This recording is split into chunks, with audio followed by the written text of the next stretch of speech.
The broadcast is now starting. All attendees are in listen-only mode. Good afternoon, everybody. Thank you for joining us today. Today is Thursday, August 8th. I'm Debbie Matulowicz. I'm your host or your moderator for today's presentation. I'm in the marketing department here at Sadlier. And thank you to those of you who have been joining us in our other webinars and for being with us again today. We greatly appreciate it. And with us for our presentation is Christopher Anderson. Chris has more than 25 years of experience in ministerial and catechetical programs. He has served the church at the national, diocesan, and parish levels, and most recently he was the executive director of the National Association for Lay Ministry. In addition to his ministerial work, Chris is a dad. He has 2 children. And of importance today, though, is today's his birthday. So I really appreciate his taking the time to be with us and join with us in this presentation. Before we begin, I do want to mention a couple of things. First of all, everybody is muted, as you know, and with the muting, you'll be able to ask questions or make comments in the chat box. I sent out a message to show you where the chat box was, and you'll be able to make your comments or questions in there. We'll address those at the end of the presentation. In addition to that, the session will be recorded, so you'll be able to listen later. And secondly is that after the presentation, either later tonight or early tomorrow, you'll receive an email offering you the chance to request the certificate of attendance, which we'll send to you in the mail, as well as a downloadable poster on Catholic social teaching. Chris will address that later in his presentation. So without further ado, I present to you Christopher Anderson, and enjoy the presentation. Chris? Thank you, Debbie, and welcome everybody. And yes, it is my birthday, and it's an honor to spend my birthday with you doing this, something important to me, and both in terms of the importance of catechesis, the importance of the topic on Catholic social teaching, but really important to me today was to give myself something to count on rather than just thinking about how old I'm getting. So I appreciate you all being with me today. There's 176 people showing up on my screen right now, 176 people that have come out in August for a webinar, and I'm excited to be with you and share part of my day, some of my experience, and most importantly, share my passion for Catholic social teaching. The history of Catholic social teaching is very old. It's as old as the faith, with its roots in the Bible and its practice formed through the saints, the church, and the people of God. It is at the heart of faith. It is the heart of catechesis and the new evangelization. And it is the heart of all we are as the people of God. As we take this time today, I'd ask you to take a few minutes to reflect on Catholic social teaching and think about the importance of all this and how we go forward and how we work together as the people of God. The overview today is we're going to talk about the 7 themes of Catholic social teaching. Naturally, we can't do the whole overview of Catholic social teaching, but I think going over to 7 gives us a way to organize it in a sensible way. Second, I want to talk about how we relate that all to our programs through our curriculum and some helpful shortcuts, because in some ways this is the funnest and easiest things to teach in catechesis. It's the thing people gravitate. And I think if we make it too complicated, sometimes we miss the point. So I'm going to give you some helpful shortcuts. And finally, I don't think we can talk about Catholic social teaching right now without talking about the blessing that Pope Francis has already been to Catholic social teaching, adding to it, elaborating on it, and reminding us all of the importance of it. It's an exciting time to talk about Catholic social teaching as Pope Francis begins his papacy. So that's the quick overview. We'll talk about the 7 themes. We'll talk about the correlations and coping sequence, a few helpful shortcuts to remember, and finally we'll end the hour talking about Pope Francis. Remember, if you have any questions throughout the day, you can put them in the chat box, and Debbie will have them later because we will end with questions and answers. So let's begin with the 7 themes of Catholic social teaching. The modern thought in Catholic social teaching is really about 125 years old. While I said it goes back in the whole history, we've really started talking and organizing what we think of as Catholic social teaching in the past almost 125 years. It goes back to Pope Leo XIII in the 1890s. A lot of common themes that go back to Pope Leo. The common good, the preferential option for the poor, the need for living wage, the right of workers, the importance of work.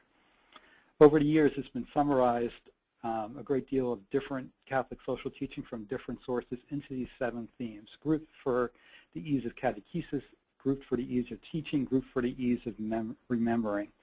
I pulled the themes, and you'll find them phrased in different ways as on different sources, but I went to the bishop's website, usccb.org, under Beliefs and Teaching, and used their outline. I rearranged the 7 because, like I said, different people organize them in different ways, so they correspond with your Sadlier curriculum a little bit easier.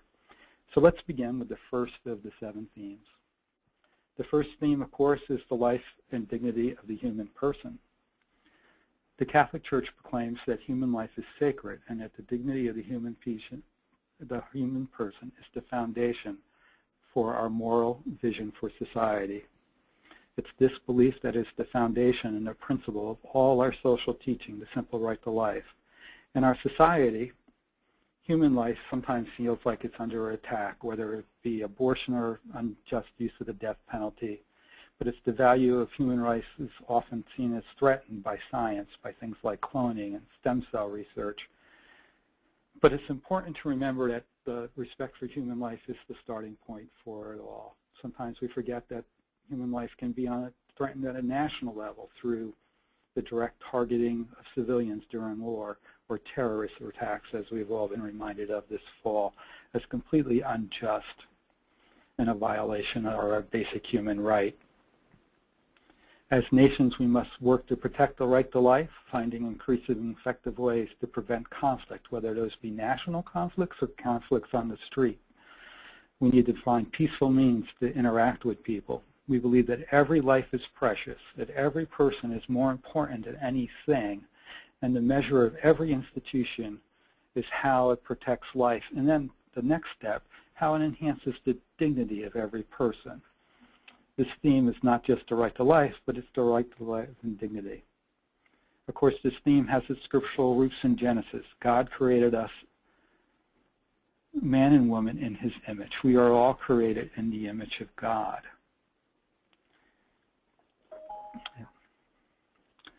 And Luke reminds us in the Good Samaritan story that recognizes the dignity of both the injured person and the Samaritan, who was not seen as part of Jewish society, that it was there, the dignity was honored and cared for in both people. Jesus, later in John's Gospel, we hear about him interacting and honoring the Samaritan woman. Paul, in his letters to the Romans, reminds us, love one another, contribute to the needs of others, live peacefully with all.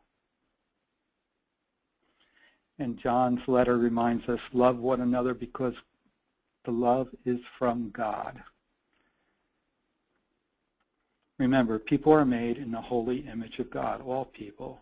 And through the incarnation, the Word became flesh and God dwelt amongst us. It's one of the bases of our creed. We are all holy and sacred because of this, and nothing can take away from that genuine original sacredness. We are created in God's image, and we must honor that image in ourselves and in others. And that is at the very heart of all the teaching of Catholic social teaching. Some of it goes back to the commandments, thou shalt not kill, the 6th commandment. But often when we phrase it in that, we only think about the negative, the shall not part.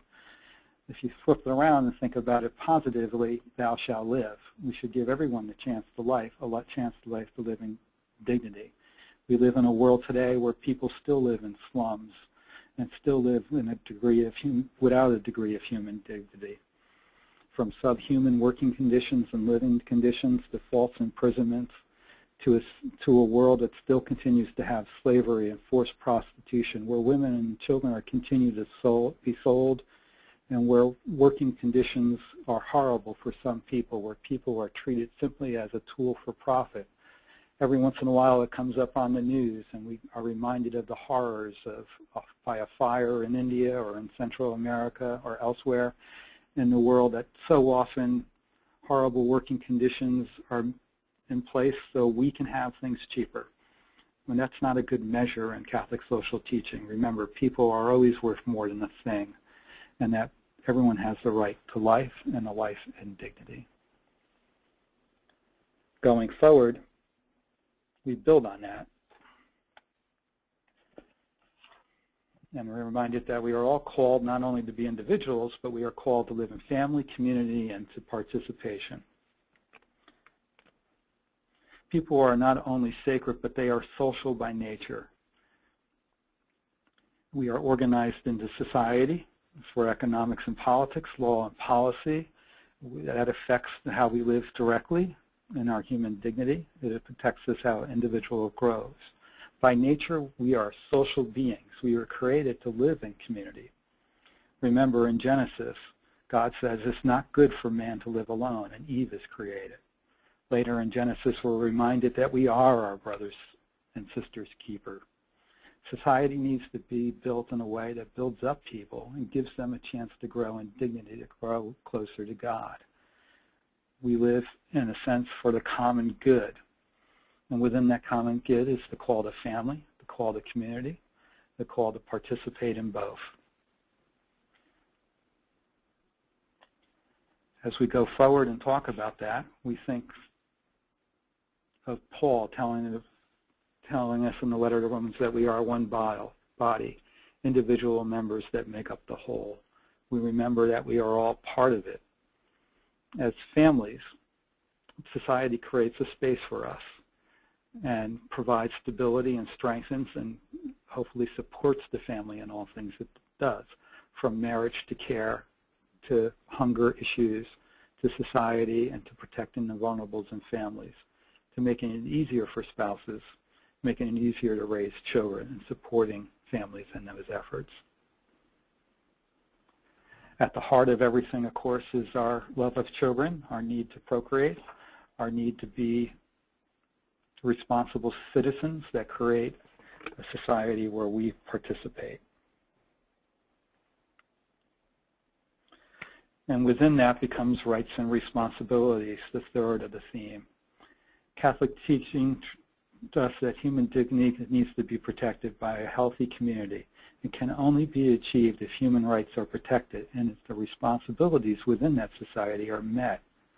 We have two things. We have and enjoy a certain degree of human rights, but with those rights become the responsibility to protect our own rights, and more importantly, or just as importantly, is the rights and responsibilities to protect what is decent in others. It's not just all about us, folks. It's about remembering that creating the society, creating the community, committing the common good is all the responsibility of all of us. Remember in Matthew's Gospel, just as you did to the least of these, you did unto me. Remember in Luke's Gospels the story of Lazarus and the rich man. And the rich man ignores Lazarus during his life and then pays the price afterwards. Remember in the Acts of the Apostles, we are told that there was not a needy person amongst them, but we're told prior to that that they had to create structures. Remember the story of the starting of deacons so that they could meet the needs of the widows and orphans, being careful to remember that people and the rights and responsibilities and the needs of everybody in their community was in place. And remember the famous letter of John in 2:14, faith without works is dead. We have a responsibility to act on our faith and a duty to do so. Remember, human society is based on natural rights. But natural rights and rights of our individualism, our rights to privacy, our rights to a certain condition, our rights to be honored, our rights to be respected, come with corresponding duties. The duties to remind us that we need to honor those same rights and make sure that we enact laws and rules, and even the way we act individually with each other honors the basic human rights of all people. We work from a frame of natural law. God created us all We need to enhance and remember that the God-giver tells us to honor one another. In the encyclical of Peace on Earth, we're reminded no one can build a house while tearing it down with another. We always must build up the house for our own rights and build it up with for others as well, because we can't do one or the other. Together in our rights and responsibilities, it's important that we remember this going forward as we continue to work and protect the rights of everyone. Within Catholic social teaching, you'll find the option for the poor and vulnerable. The great moral test in Catholic social teaching and Catholic morality is any measure of society is how do we protect our weakest members? What do we do for the most how are our most vulnerable members of our society faring? Our society is judged not by how the best are doing, but how the worst are doing. It's not how the rich are doing, but how the poor are doing is the judge of any society. We must put the needs of the poor and vulnerable first because it's our responsibility to do so, going back to the previous theme. Remember, Exodus tells you not to oppress the poor and vulnerable. God hears their cry. And Job tells us the Lord hears the cry of the poor, and Proverbs tells us always to speak in the defense of the poor. Again, Luke tells us that we are judged for our treatment of those in need, the least of us, as we go forward. This has often been summarized as the option for the preferential option of the poor. It's the idea that going forward, that all things are measured not by how it serves the richest, but how it serves the poorest. That becomes the true measure of a society. How is the poor measured? And when we institute new policy, when we look at how things are done, when we create rules and regulations, we need to look and see how the poor and vulnerable are affected by that. And by vulnerable, it can be the unborn, the elderly, or other people who can't speak for ourselves. Again, going back to the previous theme of rights and responsibility. Our society will be judged on how we speak for others who do not have the same say. In the 1980s, in the Bishop's Pastoral Economic for Justice for All, the Bishop summarized it with this: the needs of the poor take priority over the desires of the rich, the rights of the workers over the maximization of profits, the preservation of the environment under uncontrolled industrial expansion, the production to meet social needs over to production to meet military purposes. Again, the bishops are again reminding us, as in their role as teachers, that it's important that we remember to put our priorities first. Making sure the poor and the vulnerable are protected is one of the most important measures of how a society sees going forward.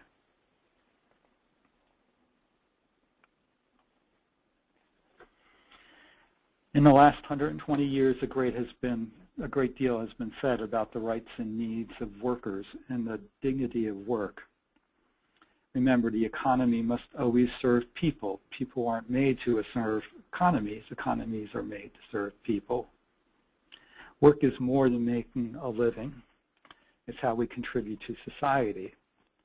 I find it interesting how many conversations start when you meet someone new with what you do. It's almost one of the immediate questions. This becomes the starting point for so much of how we interact with people. There's a great dignity in work. Much of our self-image is tied up into it. A lot of what we do and who we see is tied up into it. And the church teaches us that this is a good thing. And within our work, we have a right to be productive. We have a right to fair and decent wages. We have the right to organize and join unions. There's also a right to private property and a chance to take economic initiative. A society where no one can move up, a society where no one can step out, or no one can improve themselves is in contrary to Catholic social teaching. It also is important to remember that working conditions reflect the dignity of people. Remember, even in Genesis, it tells us God rested on the seventh day. Deuteronomy establishes the Sabbath for everyone because everyone needs a rest from work. Working 24/7, children working were all things that were addressed in the last 100 years. And we are blessed in our society that we don't have things like child labor anymore. Unfortunately, and our neighbors across the world are still faced with those struggles. And as we go forward, remember that we must go forward and think about how workers work. Also think about the Gospels. So many of our parables and stories are about workers. Jesus talks about the need for a living wage. Jesus talks about the right of workers. Think of all the dignity that the men and women in the parables that work is given. Remember, Jesus was a worker himself. We celebrate on May 1st and rejoice in his father, St. Joseph's a worker. The whole idea that work is honored. There's a value in work itself. Work is good, and it's a good thing that we have. It's also, remember that in Matthew tells us that all workers should be paid a just wage. And woe to those, and Jeremiah tells us in the Old Testament, woe to those who treat workers unjustly. All people have a right to economic initiative, too, to be productive, to adjust ways and decent working conditions, and to work with unions and associations. It's a human right and part of our Catholic social teaching now for 100 years. Sometimes we think about all these response to workers as the response to communism, but it predates that in our Catholic social teaching. It predates that in our theology, and it predates us going back to the Gospels. Work has a value, an innate value given from God. We were created to work. The Catechism affirms, too, that for those who can't work, that society is responsible for, quote, social security, creating means for the vulnerable to live when they can't, whether you be too old, too weak, too injured, too ill. And that there's a lot of value in preserving the chance for people to work. Often we think about the value of work, and we can see people and make it easy stories in our catechetical programs about people who serve the common good. We think of police. Earlier slide showed firemen.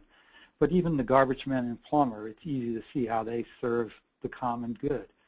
But it's important for us to think about all the common good that's also done for the person who works on Wall Street, building an economic society where we can thrive and live better and pursue our salvation in a sensible way.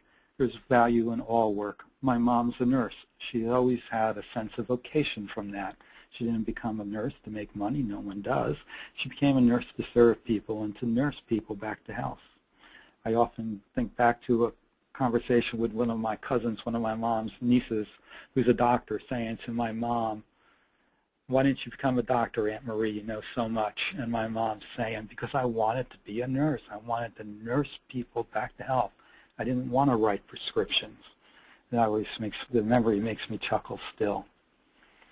And then going back in our tradition and in your catechetical programs, think about the monastic tradition. Think about the value of work itself. Work that's worth doing is worth doing right. Working itself should be a way to pursue God. Doing small things and having them become great things, working to benefit society, are all great ways to honor God. And again, going back to what I mentioned during rights and responsibilities, working conditions in our world continue to be a major issue, and we need to continue to talk about that and build upon those. Another important and sixth theme is solidarity. I think it's important that we remember we are one human family. Going back to the first theme, we were all created by God.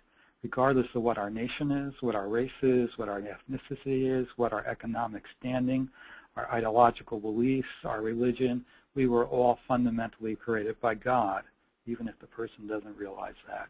But we realize that in working with that. We are our brothers and sisters' keepers, and we know that we should love our neighbors no matter where they are. one of the things to remember in our shrinking society where you can pick up the phone and call almost anywhere and where you can receive emails in an instant from around the world and keep track of news like you never could before in seconds, that the world is shrinking. Much more of our sense of being one human family should never be stronger. There's never been a greater need for us to remember that we are one society, one people under God, one people regardless of where we are on this earth, and that our neighbor doesn't end with the person next door, and this society, our neighbor, doesn't end on this planet. Pope Paul VI reminded us, if you want peace, work for justice. But many years ago, I was blessed to hear Bishop Tutu say, spin that and say, what we really need to do is work for reconciliation.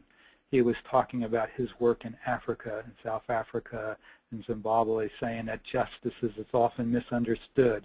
Justice is seen as an eye for an eye and about punishment. And what Bishop Tutu was calling us to was to be reconcilers, to think about how we can reconcile with each other, to forgive one another, and live more peacefully. In a world surrounded by violence and conflict, how do we become peacemakers, which is at the heart of being Christian? Remember Genesis, God blessed Israel, and so that all nations would be blessed through it. And Matthew and the Beatitudes tell us, blessed are the peacemakers. They will be called the children of God. And remember, be reconciled to one another before coming to the altars is another rephrase. And Paul reminds us in Romans, living rightly means loving one another. In the Bishop's Pastoral Economic Justice for All, we are reminded we have to move from our devotion to independence and into an understanding of interdependence and a commitment to human solidarity. We are really challenged by this idea that we are interdependent. We're in a society that puts so much emphasis on our individual rights, but as a church we need to put a lot more emphasis on our interdependence, our solidarity with us all, remembering that we are all one people under God. It's an important piece going forward. It's an important piece for us to remember as we think about how the world and how we go forward with Catholic social teaching.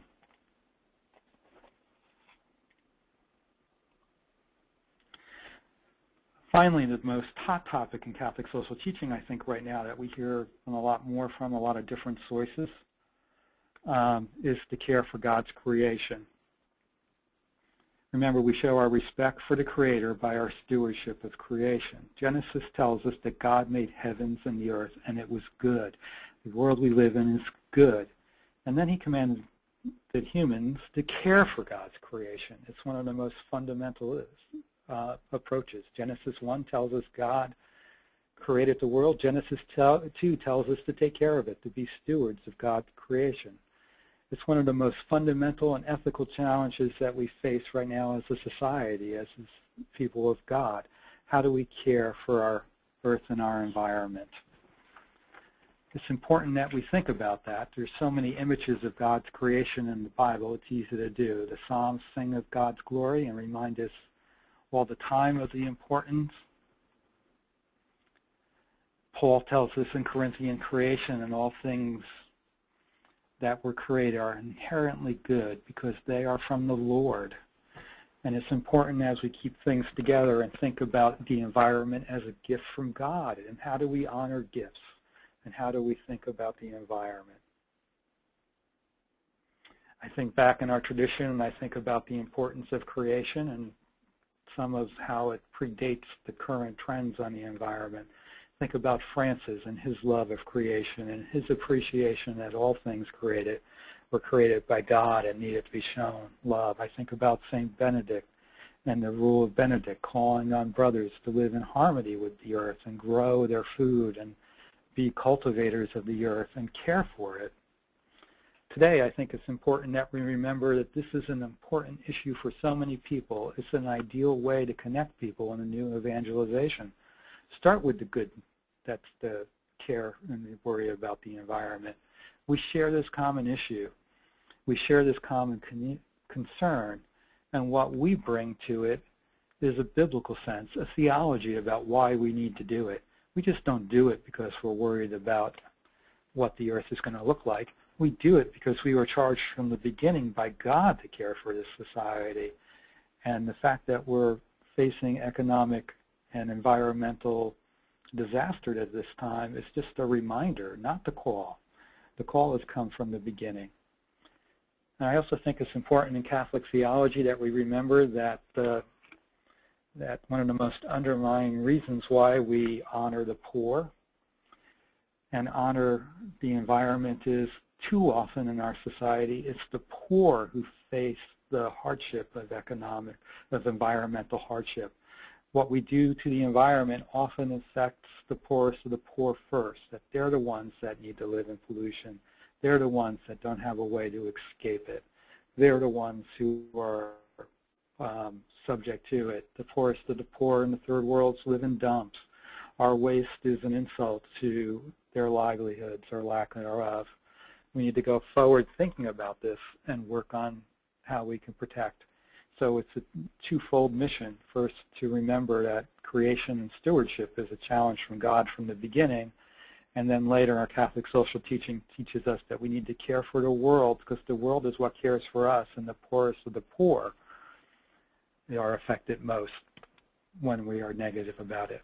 So to recap, the 7 themes of Catholic social teaching: the life and dignity of every human person, the call to family, community, and participation, that we have rights within the 7 themes, but we also have responsibilities as members of the community.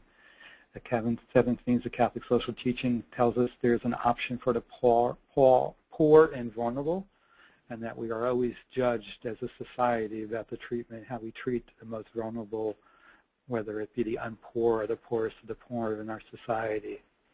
That there is dignity in work and the rights of worker, that everyone has the right to work and the right to work in a just and fair way, that we are one world, that we live in solidarity now with our neighbors across the globe, and we understand that all people are created by God, and in this society more than ever that we're all interconnected. And finally, we're reminded that we are given charge to care for God's creation, that we are stewards of this garden that we live in, this world. And from the beginning in Genesis, that we have been charged to care for God's creation. Okay. Okay, we want to quickly translate from going over the themes, and let's talk about how they work within our catechetical programs and how they work within the Sadlier program. And remember some shortcuts for remembering that I think will be helpful to DREs and catechists. So first, many publishers, Sadlier has done a wonderful job with this, and you can find this on sadlierreligion.com, and there's a specific link. If you just go to sadlierreligion.com and search for 7 themes, Catholic social teaching, they have a correlation between the 7 themes as I just presented them and their scope and sequence. This is an important resource for a number of reasons. First, it's a reference for bringing the themes into your program, so you can see how the 7 themes have been worked into the curriculum already and how you can go by. The curriculum goes by grade and chapter, so you can see how the themes directly relate into your grade. It's also important for planning, and we're going to talk a little bit about building in some activities into your program as part of your teaching method. And I think it's important in our planning that we always go back and say, what are the themes that we're teaching, and how does this relate to the curriculum, and where in the curriculum can I bring in this theme and this activities? When can I use these to remind the kids of what they did last year and how it reminds of this piece? So in our planning of activities, the work on social justice, the work in charity, I think it's important that we use resources like this to go forward. Okay, let's go. I said earlier that I wanted to make it a little bit easier for people, and I've decided to just quickly made some mental shortcuts for myself, because I think this is often easier than we often think it is. Okay, and the shortcuts that I went ahead and named were fairness, sharing, family, and God-made, particularly when talking about the primary grades. So think about your kids. Think about your primary school grades. They all come to you with a sense of fairness, that sense of it's not fair. From 4-year-olds through to all the grades, really, everyone has an innate sense of fairness. And in our classrooms, we should build on that, talk about fairness, talk about justice. And these grades, in the early grades, we're really keeping the concepts simple. And there's a way to judge fairness in Christianity. We have rules. We have objective standards. We teach those beginning, and fairness is really important. It's an underlying scope of what we talk about in terms of rights and responsibilities and dignity. All those things relate to fairness. We talk about sharing. I mean, all our curriculum and all of us who work with little kids always talk about sharing. It's a Christian principle. It's a principle of Catholic social teaching. We build on that. By underlying that, we build on that sharing comes later, that we do not own everything that's in front of us. We share, and we make people happy when we share, and we're made happy by the act of sharing. Our curriculum from the beginning talks about family. It talks about the important role of family, the important role of parents, and honoring that, honoring society. And then from the curriculum from the earliest, think about what kindergarten curriculums, first grade curriculums. One of the most important lessons we teach in the primary grades and when we first get kids in catechetical programs is that we're made by God. God made us. God made the world. It's important that we remember that because so much of what we teach in Catholic social teaching is the simple belief that we have been made by God, made good in God's image, that all people had. It's the underlying principle. From the beginning, from day one of catechetical programs, you see in the curriculum, that's one of the most important underlying themes. It's going forward, everything we do in terms of right to life, in terms of dignity of work, is all based on that basic value, that natural law that God made us. Okay? By third grade, you'll start to get into more complex themes in this, in terms of sin, and things are different in the world, and that there's different people have different themes and different things. But everything is based on these principles of fair and sharedness, family, and God made us. We go forward from there thinking about what those would be like, and we continue to work with those themes going forward. In intermediate grades, you take those same themes and they become a little bit more complicated, but you can still work from the same premise. And not that I would say this to the kids at this point, but build on that sense of fairness that we all have. And in fairness, we talk about sin, we talk about God's law, we really, in the intermediate grades, spend a lot of time talking about justice. All those things underline the importance of fairness. We have an objective truth giver, God, the Scriptures, the Church, that helps us understand the real meaning of fairness. In sharing, we see throughout the curriculum the call to holiness, the idea of virtues, that I think the Christian lifestyle, the importance of giving and loving one another are all important themes in intermediate grade curriculum. Intermediate curriculum, which is can be so sacrament heavy and marriage heavy and church heavy, but we remember that the importance of that in family and society and how we structure ourselves. Marriage and church are the underlying themes in many of our lessons, and we can relate that back to protecting marriage, protecting society, and working together. And finally, God made us really turns into the idea of creation. We add the theme of covenant, that we have a relationship between God and us.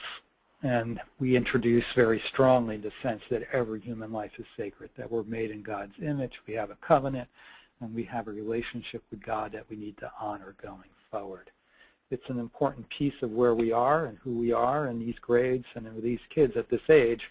It's really important that we strengthen all these senses, strengthen that sense of fairness, strengthen their desire to share on what can be psychologically a more self-serving time. We can talk about marriage because kids are going to start thinking about the importance and the implication of all this by intermediate grades. And then, of course, we really build on very complex ideas of creation with covenant and sacredness of human life. And then in our favorite grades, 7th and 8th, we continue to build on fairness. And, God, anyone who's been in the classroom with 7th and 8th graders will hear that's unfair a billion times. No one has a greater sense of fairness than middle schoolers. Of course, it's a self-centered sense of fairness, but it's still something you build on, the sense of justice, the sense of peace, the sense of freedom, the works of mercy, the formation of conscience are all such important things from 6th, 7th, and 8th grade. It's really the heart of often of what we do with catechesis, with building at this time. Building on that sense of fairness and working with kids. It relates back to all the things that we're going to do with the 7 themes that we went back on, thinking about rights and responsibilities, the dignity of human life, the right to life, the care of creation. All that sense of fairness, the solidarity are all built into that sense. Sharing, again, it's about relationships and relationships that are so important to these young people. The sense of discipleship that needs to be built and gone forward. The sense of vocation that we encourage and teach in these grades, that you don't only live for yourself, that you live either in the sense of vocation as a religious or a priest, that you do that and share your life with a wider community, or with matrimony, you share your life with a partner, or with husband or wife.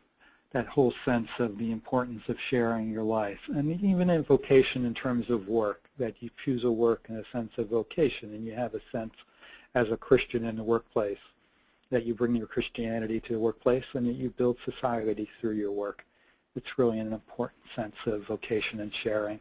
Finally, we talk about the structures. Matrimony is strengthened here. We really need to work with these kids and help preserve our sense of matrimony going forward and strengthen it as often as we can. The value of children going forward and what the value of family is. And the value of our society. And then creation.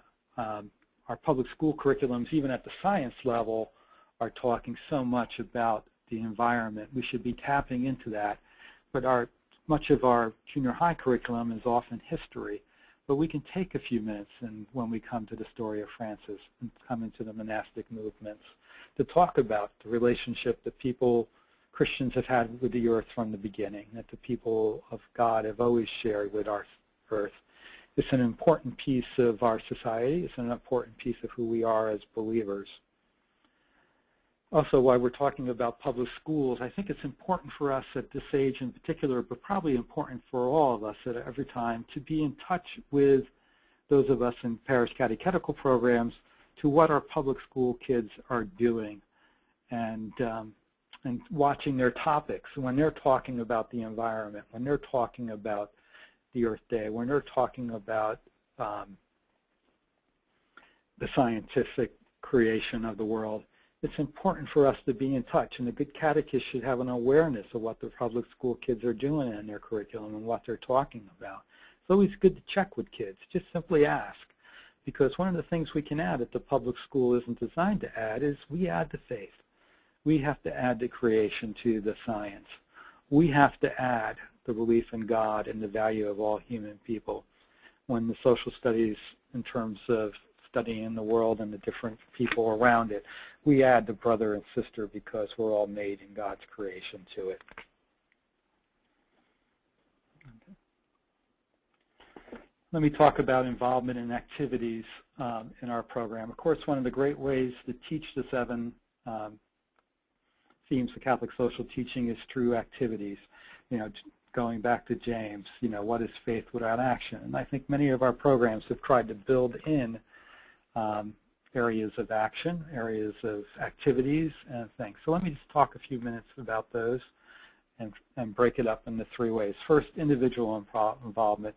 Many of us, particularly middle school kids or with sacraments, have built-in Christian service hours or activities that kids should do.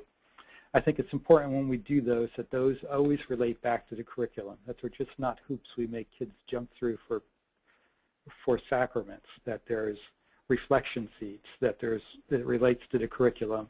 Kids are challenged to see how this relates to what they've been taught and how they're going to live their lives going forward. Simply doing the activity is hollow if it doesn't have the reflection going forth with it. I've seen some really good tools that individual parishes and programs have used, and I've seen some really insignificant tools as well, as kind of a check-off mentality. I did my hours. It's definitely something we need to avoid. You need to build in the time for reflection. You need to help the kids connect the dots between what they've done and what they were done in class. Again, with public school kids, we also should look at and see how public school curriculums have added service hours. Again, we can build on that service hour and bring in the faith dimension to it that the public school isn't designed to bring. By adding our faith and being connected and talking, even simply just checking with kids and hearing what they're doing and asking about it, it's always important to be able to just take a moment to add the moral lessons that can be added to those that only our faith can bring. With class or group involvement, I think of lots of activities. I think it's always good when a catechist or a DRE can design things. I know my kids here in Silver Spring, Maryland, we're always very excited because each year at Christmas time in different grade levels, they were involved in making different kinds of packages for the homeless. And when they were small, it was really about putting in different things literally into a shoebox, a care package for the homeless, whether it be little hotel shampoos or a comb, and adding little art pieces to it or a prayer piece to it. When the kids were very small, the theological reflection really was the prayer. We prayed for the people that were getting the boxes. But even as small kids, my kids were very aware of the homelessness here in the DC area. So it gave them a sense that they were trying to address. It connected what they saw with what the church preached. Later, when my kids were older and they actually got involved with actually handing out some of these packages, they could directly saw the face. And then there was opportunities to have much more opportunity about homelessness and how the parish was trying to respond and how their activities was part of a wider response. Prayer and reflection and how it related to the curriculum always had to be built in on a need-based, into the need-based assistance. When I was a first-year DRE 25 years ago, I very diligently decided to have my middle school kids participate with creating the food baskets that were going out at Thanksgiving. And of course, the people at the parish, which was the community pantry, were willing to take the help from the kids, and I brought 30 kids. But what I realized I didn't do after I got there was really work with the adults to make them realize that they were going to have to do something differently because they had 30 kids. And of course they didn't. And I still have the image of the man who ran the thing standing in a doorway handing one canned good to one middle schooler at a time and then lining them up to get one more can so they could put it in a box. It really was a disaster. It didn't work well. The kids were bored to death. And none of what I would hope for was accomplished. Luckily for me, I learned from my mistakes, and the following year I was willing to work with, first had to work with those people so we could design a process, first for the kids to actually involved in getting the things out of the storage room and out in the open so the kids could really use their common sense and have some activities and create the baskets and line things up and work. Of course, that happened twice as fast as any of us planned it would be because they did it at 7th and 8th grader speed. But after that, we had probably the more important piece. And planning the second year, I created a theological reflection process to talk about poverty in our own community and what the church thinks. And I included those people who were the regular volunteers in the food pantry, talking about their direct experience, talking about what they did as a parish, what we did as a parish, what they did within the parish, and what poverty and what this thing at Thanksgiving did, but more importantly, what the parish did 52 weeks a year for those people. I had kids in the group that were going to receive one of those baskets. I also had kids in that group who were completely isolated by the fact that there was people in the parish that would need Thanksgiving help or they weren't going to have a proper meal. I think it was one of the best examples of intergenerational learning I've ever done, and we did it going forward on the years I was there. But again, the first year I did it, I'll admit that it was a disaster, and it took the disaster for me to realize that it just required a lot more work and planning than I thought the first time.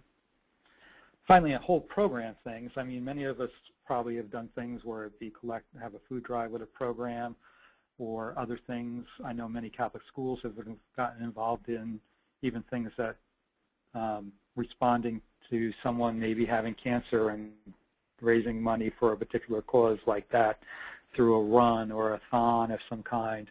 But you know, one of the direct experiences I have here at my parish in Silver Spring and at my wife's parish, different parish in Silver Spring where she's the director of religious ed, is many parishes here in D.C. have a sister parish in Haiti. And about once a year, our pastor from our sister parish comes and addresses all the masses. But he also takes the time to visit all the classrooms at both the parochial school and the religious ed programs. I think this is really important. It lets the kids make a connection with the sister parish. It puts a face on it. It puts a face on the solidarity that we are a church, that our parochial experience here in Silver Spring is not the measure of church everywhere, that parishes are different. It allows kids to, later in the year when they do different things and different grades do different things for the sister parish, it allows them always to put a face in, and different pastors sometimes would speak English, sometimes they would come with a translator, but like I said, there was a real person, a real face to our sister parish, and coming in and hearing what the kids in the sister parish were doing, I think was always an important piece of going forward. Okay, and finally I want to say a few words about Pope Francis and his contribution.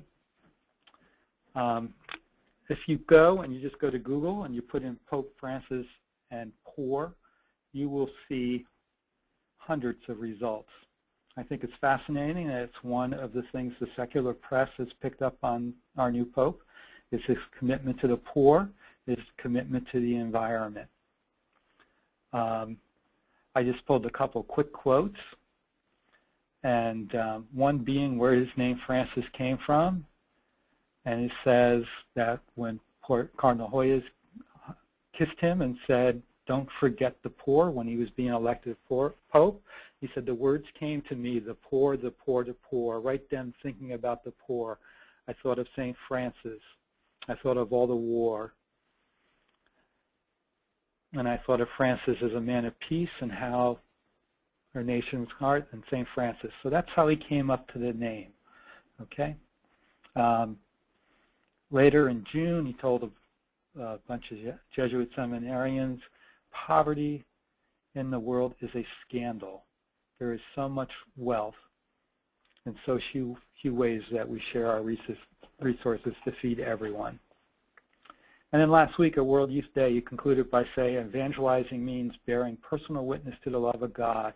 It is overcoming our selfishness, the serving by bending down to wash the feet of our brethren as Jesus did. Go and don't be afraid and serve.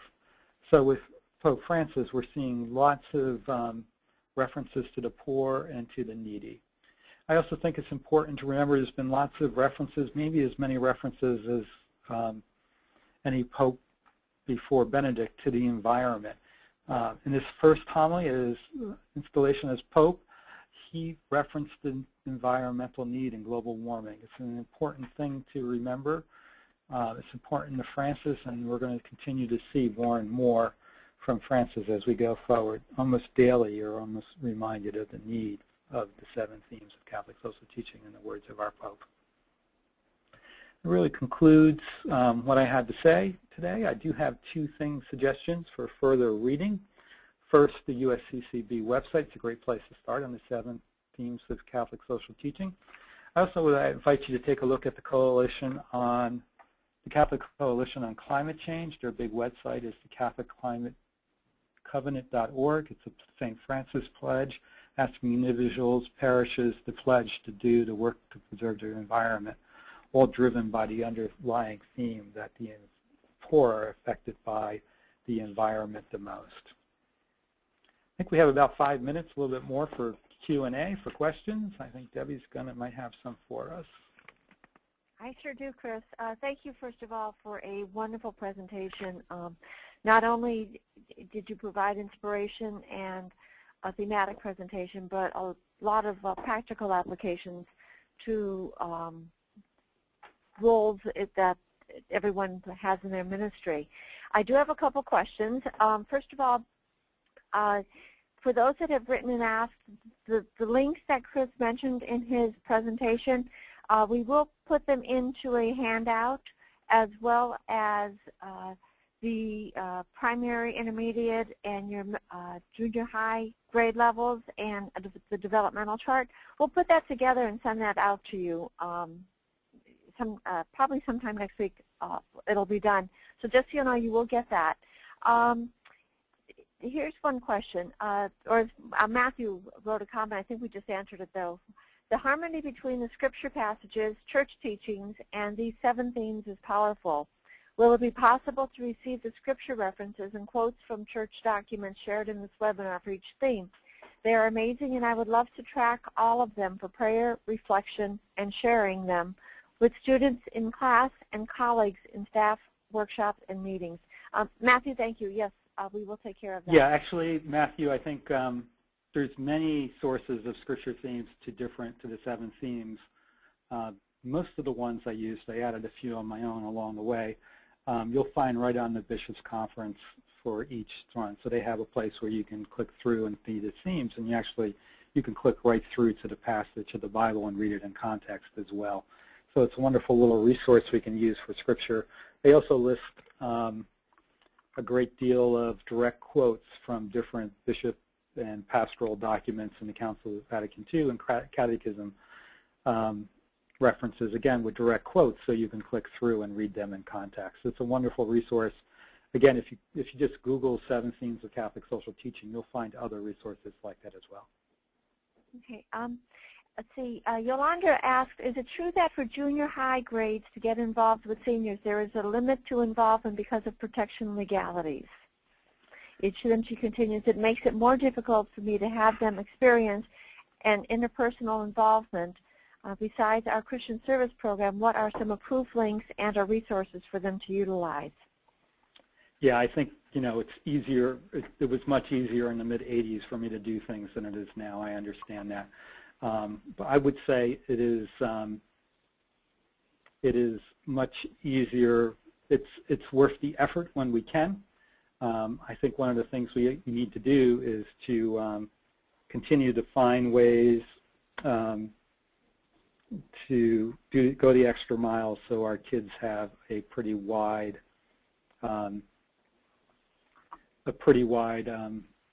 experience of adults' experience of faith. And then in terms of other resources and suggestions, I know some of the program pieces that Sadlier has in the book, and with their supplemental resources, there's lots of suggestions you can find for use in your programs and classrooms. All right, thank you. We're down to the final 2 minutes. I'm going to do one question, and then I'll wrap it up.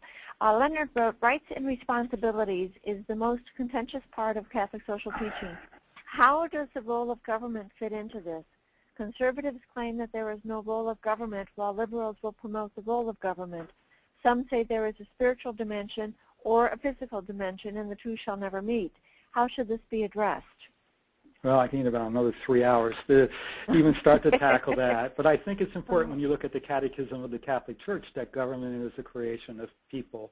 And, and in our society and our beliefs that government needs to rights and responsibilities that in Catholic social teaching that the government does have a role very clearly, and in the Catechism of the Catholic Church, of protecting the rights of the vulnerable and the poor and creating things like it literally says Social Security in the Catechism as one of the responsibilities of government.